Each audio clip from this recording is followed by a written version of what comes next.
जब परिवार में अपने विचार और भावनाएं समझी नहीं जाती तब क्या करना चाहिए? भगवान से अपने विचार जोड़ने चाहिए। परिवार का संसार कोई न हमारे विचार नहीं समझ सकता। हम अंदर से आपके प्रति जो व्यवहार करेंगे उसका परिणाम हमको प्रतिकूलता ही मिलेगी। आप हमारे विचारों को नहीं समझ पाएंगे। हम आपको हृदय से प्यार करते हैं लेकिन आपको उसमें छल कपट दिखाई देगा। आप प्रतिकूल व्यवहार करेंगे तो हमको हमारा हृदय जलेगा कि हमने तो वास्तविक हृदय से प्यार किया और ये छल कपट कर रहा है। इसलिए हमारे हृदय की बात तो केवल हृदयेश्वर भगवान जानते हैं। इसलिए हमें चाहिए कि अपने विचार और अपने हृदय की बात भगवान से करें और सबको जो सुख पहुंचाते हैं तो परिणाम में बदले में हम कुछ ना चाहें तो हम सुखी हो जाएंगे। अगर बदले में चाहेंगे कि हम आपसे थोड़ा भी परोपकार की भावना से किया तो आप हमको थैंक यू तो बोल दीजिए तो आप परेशान हो जाएंगे। फिर महाराज जी जैसे घर वालों से ना बहुत बहस हो जाती है। जैसे कि अगर कोई काम भी करना है तो कोई सपोर्ट नहीं मिलता है, ऐसा लगता है। सपोर्ट भगवान देंगे। हम इसलिए तो कह रहे भगवान से जुड़ो तो परिवार भी आप पर प्रेम करेगा। जा पर कृपा राम की हुई ता पर कृपा करे सब कोई। अपने अपने विचार हैं, आपके अपने विचार हैं, आपके भाई के अपने विचार हैं, पिता के अपने विचार हैं, चाचा के अपने विचार हैं, लेकिन भगवान आपके विचार को जानते हैं। और अगर आप भगवान से जुड़ी तो आपका विचार पक्का होगा जिसका प्रभाव सबके ऊपर पड़ेगा। देखो संतों का विचार क्यों समाज के ऊपर पड़ता है? क्योंकि उनका विचार भगवान से जुड़ा हुआ होता है। समझ रहे ना? कोई नई बात नहीं है। आपके अंदर भी विचार है लेकिन आप सुनने क्या आए हो? संतों के विचार ही तो सुनने आए हो कि ये क्या बोलेंगे, इनका विचार क्या है, और आपका विश्वास है ये जो बोलेंगे सही बोलेंगे। क्यों? क्योंकि हमारा विचार, हमारा भाव भगवान से जुड़ा हुआ है। तो आप अपने विचार को, अपने भाव को भगवान से जुड़िए तो आपके परिवार पर उसका प्रभाव पड़ेगा। देख लीजिए आप करके, नाम जप कीजिए और भगवान से बातचीत कीजिए। प्रभु ऐसे से ऐसा हो जाए तो अच्छा। वो सुन रहे हैं आपकी बात, विश्वास कीजिए, वो आपके हृदय में बैठे सुन रहे हैं। जब ज्यादा भजन करोगे तो आपको अनुभव में होने लगा भगवान से कि हमने जो बात की देखो ये तत्क्षण हो गया। आपको अनुभव में आने लगेगा, बिना भजन के अनुभव में नहीं आएगा। और संसार से कभी हमें तृप्ति नहीं मिल सकती, कभी हमें प्यार नहीं मिल सकता। ये शब्द लिख लो, संसार के प्यार से कभी हमें शांति नहीं मिल सकती। 4 दिन वो जरूर दुलार करेगा, इसके बाद फिर हमको भटकना पड़ेगा। भगवान निर्वाह करते हैं प्यार का, संसार निर्वाह नहीं करता। संसार नवम नवम नवम। संसार आज ये वस्तु, कल वो वस्तु, परसों वो वस्तु। आज ये व्यक्ति, कल वो व्यक्ति, परसों वो व्यक्ति। ऐसा मन करता है कि नहीं? एक जगह मन नहीं टिकता है। तो आज हमसे कोई कह रहा है कि मैं आपको बहुत प्यार करता हूँ और कुछ समय बाद हम देखते हैं वो दूसरे से प्यार कर रहा है। अब हमारी हालत क्या होगी? अब हमारी हालत क्या होगी? कहाँ जाऊं? क्योंकि मैंने जिसको अपना माना वो दूसरे से प्यार करता है। ये हालत है संसार की। इसलिए भगवान को साक्षी करके अपने प्यार को भगवान में समर्पित करो और भगवान जहां समर्पित कर दे जैसा, वहां रोल करो प्यार का। प्यार भगवान में और प्यार का रोल करोगे तो जीत जाओगे। सच्चा प्यार संसार से मत करो, सच्चा प्यार भगवान से करो। धर्म पूर्वक निर्वाह संसार में करो और प्रेम भगवान से करो। अनीता रानी जी, राधे राधे। महाराज जी, महाराज जी, मैं अपने बच्चों के लिए हमेशा अजीब सी डरती सी रहती हूँ। खुश रहने की कोशिश करती हूँ लेकिन कभी खुश नहीं रह पाती। अजीब सा डर रहता है हमेशा। अधिक प्रीति मन भा संदेहा। जहाँ हमारा अधिक प्रेम होता है वहां संशय प्रकट हो जाता है। कहीं ऐसा ना हो जाए, कहीं ऐसा ना हो जाए, कहीं इस तरह की जो वृत्तियां आती हैं उनको शांत करने के लिए भगवान का नाम जप है। नाम जप करोगे तो आपको भगवान में विश्वास हो जाएगा और विश्वास से होगा कि भगवान है ना, जो 5 वर्ष के बालक प्रहलाद की रक्षा की वही हमारे बच्चों की भी रक्षा करेंगे। वो सारे जगत के स्वामी हैं तो हम शांत रह सकते हैं। नहीं ये मोह जो है हमें अंदर क्लेश देता रहता है। यही तो है काम, क्रोध, लोभ, मोह, मद, मत्सर। इनमें से 6 सबके अंदर रहते हैं, एक की प्रधानता हो जाती है। कोई विशेष कामी होता है, कोई विशेष क्रोधी होता है, कोई मोही होता है। होते सब है लेकिन एक विशेष हो जाता है। अब जो विशेष हो जाएगा वो अपना प्रभाव देगा। जैसे आपके अंदर मोह की विशेषता हो गई, वो आपको जलाता रहता है, तो मोह अज्ञान के कारण है। जब जो लिखा हुआ है वो होके रहेगा, तुम्हारे सोचने से थोड़ी है। भगवान का भजन करो, भगवान से प्रार्थना करो, आपका, आपके बच्चों का, आपका परिवार का मंगल हो, क्योंकि भगवान मंगल भवन है। उनके भजन से ही आप में विश्वास जागृत होगा और विश्वास से हृदय आनंदित रहता है, संशय से हृदय जलता रहता है। तो संशय मत करो, कुछ नहीं होने वाला। जो होगा उसे तुम टाल नहीं सकती और जो नहीं होने वाला वो होगा ही नहीं। तो नाम जप करो भगवान का, आनंदित रहो। प्रकृति जी, श्री हरिवंश। महाराज जी, महाराज जी, मैं और मेरे पति बाहर विदेश में रहते हैं। आपके सत्संग और श्री जी की कृपा से हम दोनों पूरी कोशिश करते हैं कि आपके बताए हुए रास्ते पर चलें और वहां पर रहकर अपना जीवन सात्विक ढंग से जिएं और शाम शाम की सेवा करें। महाराज जी, आप कह रहे हैं कि हमने पार्टीज में जाना छोड़ दिया और सारे जो धर्माचरण थे सारे। विदेश में रहकर भक्ति करना बहुत कठिन बात है क्योंकि वहां का वातावरण विशेष रजोगुणी और तमोगुणी है। भोग विलासिता प्रधान है, अपने आप धर्म प्रधान है और अन्यत्र भोग विलासिता प्रधान है। खान पान नाना प्रकार के भोगों का, और भोगों के त्याग से भक्ति की वृद्धि होती है और भोगों के राग से भक्ति का नाश हो जाता है। तो ये तो बहुत बहादुरी की बात है कि विदेश में रहकर संयम धारण करना, विदेश में रहकर गलत आहार न करना, विदेश में रहकर भगवान का भजन करना। तो आपको धन्यवाद है, आपके पति को धन्यवाद है। दोनों मिलकर के खूब धैर्यपूर्वक भक्ति मार्ग में चलो, जीवन का फल है भगवान की प्राप्ति हो। काफी दोस्त छूट गए हैं जो भगवत मार्ग पर चल रहे थे, बस उन्हीं से संपर्क कर रहे थे। जो छूट गए हैं वो बहुत, महाराज जी, वो कहते हैं घमंडी हो गए हैं आजकल, ये हो गए हैं। तो महाराज जी, बात छिपाते हो क्या? तो महाराज जी, जीवन में मतलब इन लोगों को कटना ठीक है ना महाराज? हाँ बिल्कुल। जाके प्रिय न राम वैदेही तजिए ताहि कोटि बैरिशम जद्य परम स्नेही। गोस्वामी तुलसीदास जी कहते हैं जो भगवान से विमुख लोग हैं हमारा उनसे कभी संबंध न रहे। जो भगवान के भक्त है उनकी चरण रज हमारे माथे पे रहे, ऐसा सिद्धांत है भक्ति का। तो अगर ऐसे लोग छूटते हैं तो भगवान की कृपा है। अगर कोई साथी ना हो तो बहुत अच्छी बात है, भगवान साथी हमारे हैं। और ऐसे भगवत विमुख लोगों का साथ भी कोई साथ नहीं है। जहां पर विपत्ति आई तहां सब अलग नजर आएंगे। आप संकट में फंस जाएंगे, कोई पूछेगा नहीं। ये स्वार्थी लोग हैं, भगवान ही संकट में सहयोग देने वाले हैं। इसलिए भगवान से प्रार्थना करो कि आपके भक्तों का संग मिले और आपसे जो विमुख जन है इनसे हमारा कोई संबंध न हो। इनका छूट जाना ही अच्छा है। उसमें सोचो मत कि हमारे पास इतना समुदाय जुड़ा था, अब वो समुदाय छूट गया तो हम अकेले पड़ गए। नहीं, विश्व का रचयिता भगवान जब तुम्हारे साथ है तो तुम अकेले कैसे हो सकते हो। जी चिन्मय जी नागपुर से। राधे राधे महाराज जी। महाराज जी, भजन करने के साथ और क्या करना चाहिए जिससे प्रभु की भक्ति प्राप्त हो और मन ना भटके और मन की व्याकुलता बढ़ी रहे? भक्तों का संग, भक्तों का संग, भगवत भक्तों का संग। भगवान के भक्तों के संग से भक्ति घनीभूत होती है। भगवान के भक्तों के संग से विकारों का नाश होता है। भगवान के भक्तों के संग से भगवान की महिमा जागृत होती है। भगवान के भक्तों के संग से हमें भक्ति करने की क्षमता जागृत होती है। इसलिए बड़ा दुर्लभ है, महत्संगस्त दुर्लभ हो। भगवान के प्रेमी भक्तों का, जो वास्तविक भक्त हैं, उनका संग मिलना बड़ा कठिन है। यदि उनका संग मिल जाए, भक्त संग, तो उमा परम लाभ यह है जाना। संतों का संग ही भगवान शिव कह रहे हैं परम लाभ है। उमा संत समागम सम न लाभ कछुआन। अगर संत भक्तों का संग मिल रहा है तो इससे बड़ा कोई लाभ नहीं है, क्योंकि वो हमारे असत आचरणों का त्याग करके अच्छे आचरणों में ले जाता है, भगवान की तरफ ले जाता है। तो भगवान की भक्ति घनीभूत करने के लिए अजहू सोच विचार के गई भक्तन पद ओट, हरि कृपालु सब पाछली क्षमी है तेरी खोट। यदि हम भक्तों के शरण में हो जाए तो भगवान हमारे सारे अपराध माफ करके हमारे हृदय को स्वीकार करने। भक्त चरण धरि भाव तरत भव सिंधु अगाधा। जो भक्तों के चरणों में भाव रखते हैं वो इस भव समुद्र से पार हो जाते हैं। तो भक्त संग जरूर करना चाहिए। अलका मिश्रा जी जम्मू से। राधे राधे। महाराज जी राधे राधे। महाराज जी, क्या स्वप्न भी साधना की अवस्था बन सकते हैं? स्वप्न में बार बार संत, देवी देवता या दिव्य प्रकाश का दर्शन होना वास्तव में उनकी कृपा है या मन की कल्पना? हाँ, नहीं, शुभ सूचना है, अच्छा है, पर कोई सार्थकता थोड़ी है उससे। हमारी जागृत में स्थिति कहाँ रहती है हमें देखना है। अगर जागृत में स्थिति भगवान में रहती है, संतों में रहती है, भगवत लीला चिंतन में रहती है, तब तो सार्थक है। स्वप्न वैसे भी मिथ्या है, कोई सत्य वस्तु थोड़ी है। तो ये हमारी शुभ पवित्र हृदय की सूचना है कि हमें स्वप्न में संसार का प्रपंच न दिखाई दे, संत महात्मा भगवान के विग्रह तीर्थ आदि दिखाई दे, तो ये बहुत अच्छी बात है। लेकिन इससे काम थोड़ी बन जाएगा। काम तो बनेगा जागृत अवस्था में हमारा निरंतर भगवत चिंतन चले, तभी काम बनेगा। वो हमारा सहयोगी नहीं, सहयोगी तो जागृत अवस्था का चिंतन है। अब जागृत में प्रपंच का चिंतन हो रहा है, स्वप्न में संतों का तो कोई खास बात नहीं। खास बात है जागृत अवस्था में हमारा निरंतर भजन चलता रहे, निरंतर भागवती की स्मृति बनी रहे, तब तो सार्थक है। अवनीश जी अयोध्या जी से। राधे राधे। राधे राधे महाराज जी। महाराज जी, भगवान श्री कृष्ण स्वयं पूर्ण पुरुषोत्तम और सर्वज्ञ हैं, फिर उनको अंदर प्रेम की कमी का अनुभव जब प्यारी जी से? प्रेम प्रतिक्षण वर्धमानम है। भगवान प्रेम के भूखे रहते हैं। जिसके प्रेम जागृत होता है जब जीव के, तो वो अंश मात्र में होता है, वो प्रेम समुद्र है। तो जो जितना बड़ा प्रेमी होता है उतना प्रेम पिपासु होता है। जैसे हमारी प्यारी जी के मुख चंद्र का चकोर की भांति पान करते हुए भी प्रभु के नेत्र अतृप्त रहते हैं और कहते हैं, प्यारी जू जब जब देखो तेरो मुख तब तब नयो नयो लागत, ऐसो भ्रम होत देखो न कमहूरी, द्युति को द्युति लेखनी न कागत। और जबकि अनसन पर भुज दिए विलोकत, इंदु बदन विभिओर, करत पान रस मत्त परस्पर, लोचन प्रसिद्ध चकोर। रसमत्त है पर लोचन प्रसिद्ध चकोर, फिर भी नेत्रों की प्यास है। हमें जिससे प्यार होता है उसको प्रतिक्षण देखते रहना, उसका सानिध्य और उससे बात करना, उसके साथ खेलना, हंसना, बोलना, यही हमें जीवन में सार्थकता। प्रेम का स्वभाव होता है सानिध्य का अनुभव करना और अतृप्ति, कभी तृप्ति ना होना। तो प्रेम समुद्र भगवान प्रेम के इतने पिपासु हैं कि थोड़ा सा कोई जीव प्रेम कर दे तो देखो, अर्जुन ऊंचे पे बैठे हैं और भगवान सारथी पद पे बैठे हैं। कहां भगवान और कहां अर्जुन? तो भगवान इतने प्रेम पिपासु हैं कि अपने भक्त के चरण दाबते हैं। इतने प्रेम पिपासु हैं, अपने भक्त के लिए संधि दूत बन जाते हैं पांडवों के लिए। तो ये प्रेम की उनकी महिमा है। भगवान का प्रेम स्वरूप ऐसा है कि भक्तन पाछे यो फिरत ज्यों बछड़ा संग गाय। जैसे बछड़ा के पीछे पीछे गाय घूमती है, ऐसे भक्तों के पीछे भगवान डोलते हैं। ये प्रेम है। इसलिए तो भगवान जैसा प्रेमी कौन होगा? प्रीति की रीति रंगीलो ही जाने। प्रेम में कभी तृप्ति नहीं होती। प्रेम सदा बढ़िवो करे, जो शशिकला सुवेश पय आमे पूनो नहीं, ताते कबो न शेष। इसमें कभी पूर्णिमा नहीं आती और कभी शेष बचता नहीं और प्रतिक्षण वर्धमान रहता है। तन मन के बिछुड़े नहीं, पर चाह बढ़े दिन रैन और कबो संजोग न मान नहीं, देखे भरी भरी नैन। कैसे समझोगे? अलवरात मिलवे को निस दिन मिले ही रहत, मनो कबो मिले ना। भगवत रसिक रसिक की बातें रसिक बिना को समझ सके।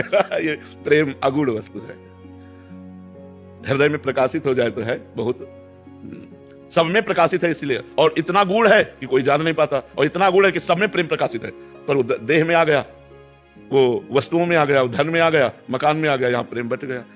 परिवार के रिश्ते नातों में तो वो मोह हो गया, और वही जब समेट कर भगवान की तरफ लगाया जाता है तो प्रेम हो जाता है। हमारे थोड़ा प्रेम आता है, भगवान प्रेम समुद्र है, इसलिए वो झुक जाते हैं, भक्त के आगे झुक जाते हैं। थोड़े प्रेम, झुकता कौन है? जिसके प्रेम अधिक होता है। वही प्रेम में वही हारता है जो बड़ा प्रेमी होता है। प्रेम में वही हारता है जो बड़ा प्रेमी होता है, वही झुकता है जो बड़ा प्रेमी होता है। पहले जो बोले वही बड़ा प्रेमी होता है। तो भगवान जगह जगह भक्तों की सेवा में देखे गए। तो श्री जी की बात तो अलग है, वो तो प्रेम का साक्षात मूर्तिमान समुद्र है। सांद्रानंद घन प्रेम मूर्ति किशोरी, उनकी तो बात ही अलग है। लालजू के हृदय का मूर्तिमान प्रेम ही राधा है। राधा कौन है? लालजू के हृदय का मूर्तिमान प्रेम आह्लाद ही राधा है। माँ जी, प्रेमी भक्तों के हृदय में अपूर्णता का अनुभव होता रहता है। हाँ, पूरे जीवन भर अपूर्णता का अनुभव होता है, भजन का अभाव अनुभव होता है कि अभी वो भजन नहीं हो रहा जो होना चाहिए। प्रेम में रो रहे हैं पर उनको ये पता नहीं होता कि मेरे अंदर प्रेम है, बस ये कह रहे कोई कृपा करे हमें भगवान से प्रेम हो जाए। अगर कोई दूसरा देखना चाहे तो कैसे देख सकता है महाराज जी? हाँ, दूसरा समझ सकता है, जहां भगवान की लीला कथा गुण का वर्णन हुआ तो उनकी आकृति बदलने लगेगी, रोमांच होने लगेगा, उनमें भाव दशाएं आने लगेगी, ऐसे परिचय प्राप्त किया। और अगर खुद कभी अनुभव करना चाहे कि प्रेम जागृत, अहम नहीं होता इसलिए अनुभव नहीं होगा। अहम नहीं होता ना, अहम में तो अनुभव होता है कि मैं प्रेमी। अब वो अहम तो अंतर ध्यान हो गया, तो अब प्रेम का अनुभव कौन करे? इसलिए वो रोते रहते हैं प्रेम के लिए कि मुझे प्रेम प्राप्त हो जाए, और जबकि प्रेम में डूबे हैं फिर भी प्रेम की चाह है। यही तो प्रेम का चमत्कार है। प्रेम महाराज जी धीरे धीरे होता है, मतलब जैसे स्थिति होती है तो धीरे धीरे क्रमशः बढ़ता है। प्रेम सदा बढ़िबो करे, प्रतिक्षण वर्धमानम, वो धीरे धीरे बढ़ता रहता है। और प्रेमी को अनुभव में नहीं आता कि बढ़ रहा है, उसको ऐसा लगता है मेरे अंदर प्रेम कहाँ है भगवान से। और शुरू कहाँ से होता है महाराज जी? नाम से। जब नाम जप करेंगे, फिर गुरु शरणागति होगी, फिर भगवान की नवधा भक्ति होगी, तब आत्मसमर्पण होगा, फिर प्रेम का प्रादुर्भाव होगा। मूल तो नाम, प्रेम मूल यह नाम है, प्रेम की जड़ नाम है। जो नाम जप करता है उसी के हृदय में सब विधान बन जाते हैं और प्रेम का प्रादुर्भाव हो जाता है। साधक कब अनुभव करे कि उसके अंदर हल्का हल्का प्रेम आने लग गया? अनुभव ही नहीं कर सकता। अनुभव करेगा तो प्रेम होगा ही नहीं। मतलब ये अनुभव नहीं होगा कि हम भगवान से प्रेम करते हैं, ऐसा अनुभव नहीं होगा। हृदय द्रवित हो रहा है, अश्रु प्रवाह हो रहा है, बस उसको लग रहा है मुझ दिन पर कृपा हो जाए कि भगवान से प्रेम हो जाए। यही प्रेम है उसके अंदर, और वो चिल्ला चिल्ला कर रोने लगता है, कोई कृपा करे, भगवान कृपा करो, मुझे अधम पर कृपा करो, जिससे आपसे प्रेम हो जाए, आपका नाम जप कर लूं, प्रभु कृपा करो। बस वो रोता रहता है, यही प्रेम है, और उसको प्रेम के अभाव में रोना आता है जी। राहुल पाठक जी, फरीदाबाद से। राधे राधे गुरु। राधे राधे महाराज जी। महाराज जी, मुझे कर्म प्रधान होना चाहिए या भाव प्रधान? अब अपने अपने हृदय की बात है बच्चा, अलग अलग हृदय की रचना है। कोई हृदय कर्म प्रधान होता है, कोई हृदय भाव प्रधान होता है। और तुम्हारा हृदय क्या है वो तो तुम देखोगे ना, कि तुम्हारी कर्म में प्रवृत्ति अधिक है या बैठ करके भाव बनाने में अधिक प्रवृत्ति है। महाराज जी, मेरा क्वेश्चन ये है कि सहज भाव से हमें प्राप्ति कैसे होगी? जैसे सबरी और मीरा ने भाव पे प्रधानता रख, नाम से भाव पैदा होता है। आप हम ऊपर यही कह रहे थे कि मन बड़ा चंचल और मलिन है। जब हम खूब उपासना करते हैं तब वो पवित्र होता है, और पवित्र मन में भागवतिक भाव आते हैं। ऐसे थोड़ी आ जाएंगे भाव, ऐसे भाव संसारिक आएंगे, परमार्थिक नहीं आएंगे, भागवतिक नहीं आएंगे। उपासना से भागवतिक भाव आते हैं। तो पहले हमें श्रवणम, कीर्तनम, स्मरणम, विष्णुपाद सेवनम, अर्चनम, वंदनम, दास्यम, सख्य, आत्मनिवेदनम, तब भाव की जागृति होती है। भाव में डूबा हुआ तो फिर क्या कहना, भाव आ गया तो भगवान की प्राप्ति हो गई, भाव आ गया तो भगवान की प्राप्ति हो गई। भाव तो बहुत बड़ी वस्तु है, प्रारंभ में थोड़ी भाव आ जाएगा। प्रारंभ में तो श्रद्धा और विश्वास काम करता है। अब जब साधना परिपक्व होती तब भाव आता है, फिर भाव देह की प्राप्ति होकर भगवान की सेवा में पहुंच जाता है। सहज पर भाव बहुत ऊंची वस्तु है। मीरा जी और सबरी जैसा भाव तो छोड़ो, उनके चरणों की रज प्राप्त हो जाए, थोड़ा सा भाव आ जाए तो काम चल जाए। मीरा जी और सबरी जी तो सिद्ध महापुरुष हैं भाव की। अगर गुरुदेव ने कह दिया था कि भगवान आएंगे, 4 वर्ष तक रोज सोहनी लगाती, फूल डालती, सबरी जी रोज सोहनी लगाती, फूल डालती, भगवान आएंगे गुरु जी ने कहा। कभी उनको अविश्वास नहीं हुआ। नहीं 1 साल, 2 साल, 4 साल भगवान तो आए नहीं, तो सेवा बंद कर, नहीं, गुरु जी ने कहा है तो भगवान आएंगे। और एक दिन भगवान आए और सबरी जी को निहाल किया। तो अपने गुरु वाक्यों पर श्रद्धा विश्वास, संत वाक्यों पर श्रद्धा विश्वास, तब जाके भाव की प्राप्ति होती है। अलवेली दासी, श्री हरिवंश महाराज जी, आपके चरणों में कोटि कोटि प्रणाम। महाराज जी, आप कह रहे हैं कि आप पूज्य शोभन सरकार जी के कृपा पात्र रहे हैं, और उन्हीं की कृपा से उन्होंने ही वृंदावन भेजा था। तब बोला था कि वहीं डूब जा, मतलब, और उन्होंने कुछ शब्द बोले थे तो कह रहे थे कि आज, मतलब, उनकी बात पहले तो समझ नहीं आई, बट अभी समझ आई कि उन्होंने बोला था कि प्रेम में डूबो और विरह में जल जाओ। महाराज जी, ये विरहाग्नि कैसे प्रकट होगी? आप 2 दिन से सपने में आ रहे थे तो लगातार सत्संग हुआ। दूसरे दिन के सत्संग में आपने बोला असाधन वृत्ति का क्या कीजिए, असाधन वृत्ति नहीं होनी चाहिए। तो महाराज जी फिर आंख खुल गई, फिर कुछ समझ नहीं आया, अब भूल गया। फिर तो नाम जब करते रहो निरंतर, कोई असाधन ना होने पावे तो फिर अपने आप प्रेम प्रकट हो जाता है। असाधन वृत्ति क्या होती है? हाँ, जैसे खान पान अशुद्ध या शरीर संबंधी कोई अशुद्ध आचरण या हमारी वाणी में अशुद्धता, यही है तन मन वाणी। हमारी वाणी शुद्ध हो, हमारा मन शुद्ध हो, हमारा तन शुद्ध हो, और खूब डट के नाम जप हो, भगवान की लीला कथा सुने, तो प्रियालाल से प्रेम हो जाएगा। खूब नाम जप करो। बड़े महापुरुषों की कृपा जो है हमें सतमार्ग में पहुंचाती रहती है। हम वो हमारे पिता की तरह थे शोभन सरकार जी। महाराज जी, आपके तन हमने पहली बार दर्शन दिए, जैसे लगा साक्षात सरकार ही है। हाँ, वो हमारे पिता तुल्य थे, बहुत प्यार मिला उनका। हाँ, उनका बहुत प्यार मिला जी। महाराज जी, आप बचपन में उनका सानिध्य प्राप्त हुआ? हाँ, लगभग 20 वर्ष की आयु होगी। जब हमारे 18-20 वर्ष की आयु होगी, तो फिर आओ ऐसे करके दूध पिलाते थे, खूब हंसते खेलते थे साथ, ऐसे आनंद दिए। कई उनके उपदेश हमारे लिखे हुए हैं। उपदेश दिए कि कपड़ा रंगा के व्यवस्था के चक्कर में मत फंसना बच्चा, ये संसार लूट लेता है भजन को, इसलिए व्यवस्था के चक्कर में मत पड़ना। कपड़ा रंगाया है तो भगवान की प्राप्ति के लिए। रोटी मांग लो और गंगा किनारे एकांत में बैठ के खाओ। महाराज जी, वो कहते थे जब वहाँ उनके दर्शन करने हम यहाँ से जाते थे, कहते थे वही डूब के मर जा, फिर दूसरा बाबा थे। भगवान के नाम में डूबो, उसी में प्रेम समाया है, उसी में रूप समाया है। देखी रूप नाम आधीना, जितना नाम जप करोगी उतने रूप माधुरी आएगी, और रूप माधुरी आएगी उतना ही प्रेम होगा, उतना ही हमारा मन बुद्धि भगवान पर न्यौछावर हो जाएगा। नाम पर ध्यान दो, खूब नाम जप करो, हर समय उठते बैठते चलते फिरते हर समय नाम, जो गुरु जी ने नाम दिया और वही नाम जप करो। अमित जी दिल्ली से। राधे राधे। राधे राधे महाराज जी। महाराज जी असली सेवा क्या है? अहम का भगवान में लय हो जाना, अहंकार का भगवान में लय हो जाना असली सेवा है। ऐसा प्रयास करे कि कोई अहंकार न रह जाए और सब अहंकार भगवान के चरणों में समर्पित हो जाए, यही सेवा है। अब इसी के लिए साधना की जाती है। जैसे जब लंका से हनुमान जी महाराज पधारे तो भगवान श्री राम को सूचना मिली कि हनुमान जी काम सिद्ध करके आ गए। सीता की खोज, लंका दहन, रावण को मुंह की खवा दिया। मुख प्रसन्न तन तेज विराजा, कीनस रामचंद्र कर काजा, प्रसन्न मुद्रा महाबली महाज्ञानी। जो हनुमान जी पधारे तो हाथ पकड़ करके ऐसे बैठाने की कोशिश की तो सड़क के चरणों में बैठ गए। तब हनुमान जी से कहा कि रावण के द्वारा पालित लंका को तुम भस्म कर दिए, 400 योजन समुद्र को तुम पार कर गए। हनुमान जी बोला वचन विगत अभिमाना, बोला वचन विगत अभिमाना, अभिमान रहित होकर बोल रहे। प्रभु शाखा मृग के ई मनुसाई, शाखा ते शाखा पर जाई। प्रभु कपि की बंदर की तो इतनी ही केवल प्रभुता है कि एक डाल से दूसरी डाल पर चला जाए। शाखा मृग के ई मनुसाई, शाखा ते शाखा पर जाई। लाग सिंधु हाटकपुर जारा, निश्चर गण बधि विपिन उजारा। सो सब तव प्रताप प्रभुताई, नाथ न कछु मोरी प्रभुताई।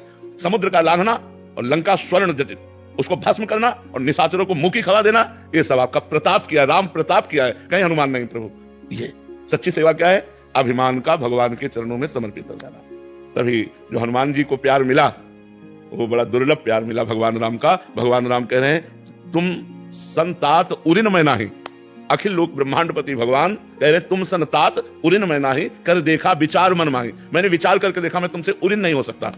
प्रति उपकार करो का तोरा, सन्मुख हो न सकत मन मोरा। मैं तुम्हारा इसके बदले में क्या उपकार कर सकता हूं? मेरा मन सकुच रहा है कि मैं कुछ नहीं दे सकता तुमको। ये क्योंकि हनुमान जी ने संपूर्ण समर्पण कर दिया। संपूर्ण समर्पण तभी माना जाता है जब अहंकार समर्पित होता है। तो अहंकार रहित होकर की गई सेवा सबसे बड़ी सेवा है। जैसे हम आपको 100 रुपया दे और हमारे मन में रहे कि आपके ही ये 100 रुपया मेरे पास धरोहर की तरह रखे थे, अब आपको दे दिया। तो दियम वस्तु गोविंदम तुभ्यमेव समर्पय, ये सबसे बड़ी सेवा है। समझ पाए आप? नीतू शर्मा जी। राधे राधे महाराज जी, आपके चरणों में कोटि कोटि प्रणाम। महाराज जी मेरे मन में लंबे समय से एक दुविधा है। एक मन तो चाहता है कि केवल श्री राधा नाम में रम जाऊं और एकदम एकांतपूर्ण शांति में जीऊं, जबकि दूसरा मन कार्य क्षेत्र में, जीवन क्षेत्र में पद प्रतिष्ठा, मान सम्मान, यश कीर्ति, वैभव, संपत्ति की बड़ी कामना है। इससे मतलब महाराज जी दोनों में के सामंजस्य कैसे दिखाऊं? एक को पकड़ो दूसरा शांत हो जाएगा। नाम जप को पकड़ो तो ये जो झूठी मांग है ये झूठी मांग है। ये मान प्रतिष्ठा अच्छी चीज नहीं है। सम्मानम कल्याति घोर गरलम नीचापमानम सुधा, श्री राधा मुरलीधरो वत्स के वृंदावन माते। बहुत दैन्य होकर कोई जाने ना राधा राधा राधा राधा राधा और पूरा जीवन निकल जाए तो बहादुर है, नहीं तो बहुत समस्या है। ये अच्छी चीज नहीं वाह भाई, ये अच्छी चीज नहीं है। अच्छी चीज है एकांत में बैठकर आंसू बहाते हुए राधा राधा, हमें कोई जानता नहीं, हमें कोई पूछता नहीं, इससे बढ़िया जीवन कोई नहीं। इससे बचाओ अपने को, छुपा के भजन करो, भगवान की प्राप्ति करो, यही है। ये सब वाह भाई बहुत अच्छी चीज नहीं है, इसे अच्छा मत मानना। बट संसार में तो महाराज जी यही अच्छा लगता है। ये तो आप साधन वो है, इसलिए ये अच्छी बात नहीं है। ये अच्छी कोई ना जाने और हम भगवान की याद में डूबे हुए चले जा रहे हैं, इससे बढ़िया जीवन क्या है? यहाँ तो मतलब बहुत विचित्र है। ये भगवान यश कीर्ति से बचावे और नाम जप में मन लगे, भगवान में मन लगे, ये सबसे बढ़िया बात है। ये कोई अच्छी बात नहीं। यश कीर्ति संसारी पुरुषों को अच्छा लगता है, नहीं तो परमार्थ में चल के देखो आपको बिल्कुल अच्छा नहीं लगेगा। ये अच्छा लगेगा अकेले। भगवान से कहो कि जब तक स्वस्थ रहो, कोई सेवा में ना रहे, अकेले रहकर स्वयं संसार की सेवा करते हुए भजन कर लो। भजन सबसे बढ़िया चीज है। देवी प्रसाद पांडे जी नोएडा से। राधे राधे। राधे राधे महाराज जी, आपके चरणों में कोटि कोटि प्रणाम। गुरुदेव मेरा प्रश्न आपसे है कि जब आप बड़े महाराज जी से मिलने जाते हैं, अपने गुरुदेव से मिलने जाते हैं, तो आप दोनों को एक दूसरे से वार्तालाप करते हुए बहुत कम देखा गया। सिर्फ आप दोनों साथ में मुस्कुराते हैं, कभी वो आपको देखते हैं, कभी आप उनको देखते हैं। आखिर ये कौन सी टेक्निक है महाराज जी जिससे आप दोनों बात कर लेते हैं और मन पढ़ लेते हैं? ये थोड़ी सी आप सिखा देंगे तो हम भी बात करने में सक्षम हो पाएंगे आपसे। उसमें बोलना नहीं आता। ये जो लोग कहते हैं ना कि मैं तुमसे प्यार करता हूँ, झूठे लोग हैं। निकलेगा ही नहीं कि मैं आपसे प्यार करता हूँ। रोम रोम जब प्यार करता है ना तो केवल चेहरे से, नेत्रों से पता चल जाए कि इसका इससे प्यार है, नहीं तो कह नहीं सकता कि मैं तुमसे प्यार करता हूँ। ये जो कहते हैं ना कि मैं तुमसे प्यार करता हूँ, वो वासना का खेल खेलते हैं, इसलिए कहते हैं कि आपको हम अपनी तरफ लुभायमान कर पावे, नहीं तो ये नहीं कहा जाता मैं आपसे प्यार करता हूँ। तो कुछ ऐसा शुरू से रहा है कि कभी ऐसा नहीं कि बातचीत नहीं होती, कभी होती है। वीडियो पड़े, बातचीत के वीडियो पड़े, वो कभी साल 6 महीने में नहीं। बस इतना ही होता है कि वो जब हमें देखते हैं तो हम ऐसे कर लेते हैं, और जब वो ऐसे किए होते तो हम उनको देख लेते हैं। बस ऐसे ही हाँ, बस उनकी एक कृपा है, वो प्रसन्न और मुस्कुरा रहे तो हमारा जीवन सार्थक है। बस इतनी जीवन है, बस इतने में काफी हो जाता है। जब गुरु जी के यहाँ से हम निकलते हैं ना, तो जैसे किसी को राष्ट्रपति पद मिल जाए, ऐसे में खुशी होती है। मेरे गुरु जी को जब साष्टांग दंडवत की दृष्टि में गया और मुस्कुरा दिए वो, बस वो निहाल हो जाते हैं। कभी जैसे चर्चा कोई ऐसी हुई तो भागवतिक हो गई, नहीं तो चुप शांत, और कोई ऐसा प्रश्न नहीं है जिसका उत्तर गुरुदेव यहाँ न देते हो। कोई बिरली ऐसी रात होगी जिसमें गुरुदेव स्वप्न में न आते हो। तो वो संभालो वही रहे, लेकिन मौन संभाल रहे हैं। बाहर से मौन है, अंदर से सब वही कर रहे हैं। हमारे गुरुदेव बोलते भी नहीं, किसी से भी नहीं बोलते। हमें से क्या, उनका स्वभाव है ना बोलना, तो चुप शांत आप बोलते रहो, आप कुछ भी करो, चल दे। प्रारंभ में आपने कभी बोला नहीं कि हमें भी सिखा